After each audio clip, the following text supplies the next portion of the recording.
All right, let's get into one of the all-time great American novels, Harper Lee's To Kill a Mockingbird. We're going to explore the story by trying to answer one single question that kicks the whole thing off. How exactly did Jem Finch break his arm? It sounds like a simple question, right? But believe me, the answer unwraps an absolutely powerful story about justice, prejudice, and what real courage looks like. So this is literally the first sentence of the book, told to us by Jem's little sister, Scout. And what's so brilliant about this is how it sets up everything else. You see, the entire novel is one giant flashback. It's a journey back in time to figure out all the causes, the big public ones and the small private ones, that led to this one violent moment. The book basically argues that the story didn't start with the break itself, but years earlier, with a simple, kind of innocent, and ultimately dangerous childhood obsession. Okay, so let's paint a picture. We're in Maycomb, Alabama, right in the middle of the Great Depression. For our narrator, Scout, her big brother Jem, and their friend Dill, life is, well, it's slow. It's that sleepy, southern kind of slow. Their whole world is their street, their front porch, and one all-consuming, kind of terrifying, and totally thrilling mystery. And that mystery has a name: Arthur Boo Radley. He's their neighbor, and nobody's seen him outside his house for years. So naturally, the neighborhood kids have turned him into a full-blown legend.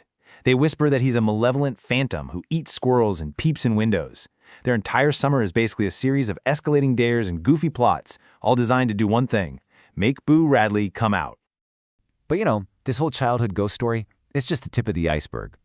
To really get to the heart of what's going on, we have to look past the kids' games and into the world of the adults in Maycomb. This is a town that runs on a very strict, very powerful, unspoken social code. It's like a ladder, and where your family fits on it determines, well, pretty much everything. And you can see the two extremes perfectly with two families. On one hand, you've got the Cunninghams. They are dirt poor, but they are fiercely proud. They'll pay you back for a favor with a bag of nuts if that's all they have, but they will pay you back. Then, on the total opposite end, you have the Ewells. The book calls them the disgrace of Maycomb. And here's the key thing to understand. Being poor doesn't make you low class in this town, but your character does. That distinction is about to become absolutely critical. So, who's guiding the kids through this complicated world? That would be their father, Atticus Finch. He's a lawyer and the moral compass of the whole story. But he's not the kind of dad who sits you down for a big lecture. No, Atticus teaches by example, through his own quiet integrity and through this really profound idea he has about what it means to be truly brave. And this is his definition of courage. It's an idea that becomes the guiding light for the entire novel. For Atticus, courage isn't some tough guy with a gun. It's fighting a battle you know you're probably going to lose, but you do it anyway because it's the right thing to do. And boy, is that idea about to be put to the ultimate test. Because Atticus is about to take on that exact kind of fight. He agrees to defend Tom Robinson, a black man who's been accused of a horrific crime by Mayella Ewell. Yep, a member of that Ewell family. In a town like Maycomb, just deciding to defend Tom is an act of defiance. It means Atticus and his kids are about to face the full force of the town's ugliest prejudices. Now, the whole case against Tom Robinson is pretty flimsy. It rests completely on what Mayella and her father say happened. The only real physical evidence they mention is the pattern of Mayella's bruises. She was beaten up, mostly on the right side of her face. Remember that detail. Atticus, being the brilliant and logical man he is, builds his entire defense around this one simple question.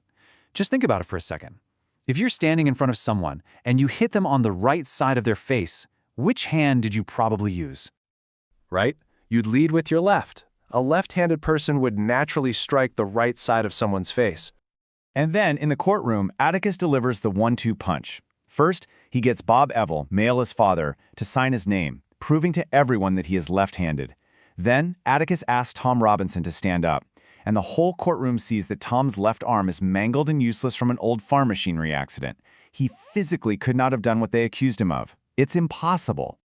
In his closing argument, Atticus says this amazing line. And of course, it's brilliant because it works on two levels. On the surface, he's saying the facts are clear. It's a simple case. But he's also pointing directly at the real issue in the room. He's telling the jury that this isn't about evidence, it's about race. It is, quite literally, a case of black and white. And yet, despite the mountain of evidence proving Tom's innocence, the all-white jury comes back with a guilty verdict. At the end of the day, they just couldn't bring themselves to break that unwritten rule. They couldn't take the word of a black man over the word of a white family, even the Ewells. For Jem and Scout, watching from the balcony, their childhood faith in justice is just shattered. But the story is not over. Not by a long shot. See, Atticus may have lost the legal case, but he completely humiliated Bob Ewell in front of the entire town. And Ewell is furious. He vows to get revenge. And this is where the two big stories of the novel, the kid's obsession with Boo Radley and the fallout from the trial, are about to violently collide. One night, as Jem and Scout are walking home from a school pageant, Bob Ewell ambushes them in the dark. It's a terrifying struggle. There's a scuffle, a scream, and then a sickening crack. Jem's arm is broken.